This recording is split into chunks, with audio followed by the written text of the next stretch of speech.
we built a large putting green for this residence in Sands Point, New York, that is in Nassau County on Long Island. We built a putting green with 2 sand bunkers.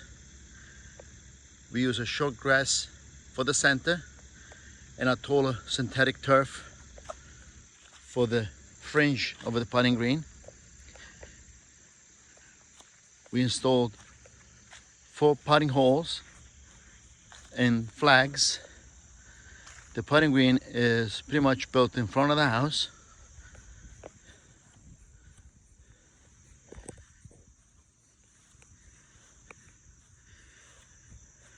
The natural grass is installed to grow right next to the synthetic turf. Latest sport court built by Gappsi